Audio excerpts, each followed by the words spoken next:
ГСП онлайн. Городские новости сейчас. Ухта традиционно приняла участие во всероссийской акции «Лыжня России». Как обычно, длину трассы для этих забегов определили по году. В этот раз 2 километра 19 метров. Одной из площадок проведения стала база в поселке УРМЗ. Традиционно проводятся соревнования в феврале, начало февраля. «Лыжня России» по всей стране. И мы, город Ухта, присоединяется ко всем регионам, где проводятся это соревнования. Они должны были состояться в прошлые выходные, но так как сильный мороз перенесли именно на 10 февраля.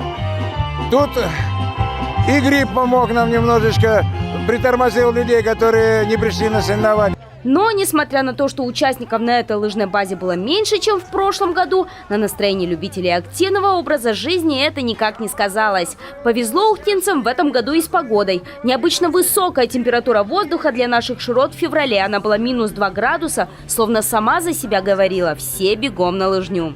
Мне очень понравилось кататься. Мне больше понравилось кататься с горок. Я сегодня со своими коллегами, со своим ребенком.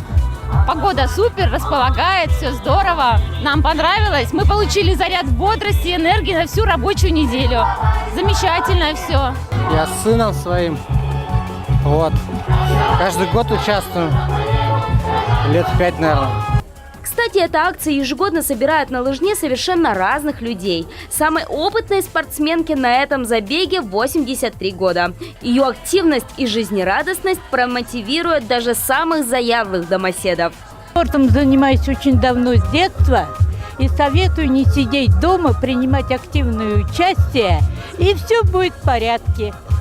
А вот самым юным стал Тимур Жарко. В отличие от Людмилы Григорьевны, парень уж очень серьезный. Видимо, будущий чемпион. Сегодня мы финишировали самый младший внук Тимур. Ему 2 года сегодня исполняется. Но мы 2 круга здесь сделали терпеливо. Всего же вместе с Людмилой Григорьевной и маленьким, но таким серьезным Тимуром на старт вышли еще 2000 человек. Это и любители с трассы на УРМЗ, и профессионалы, их забег был утром, и те, кто отправились на базу в Шудаяге. Там, к слову, был бум – 1300 участников.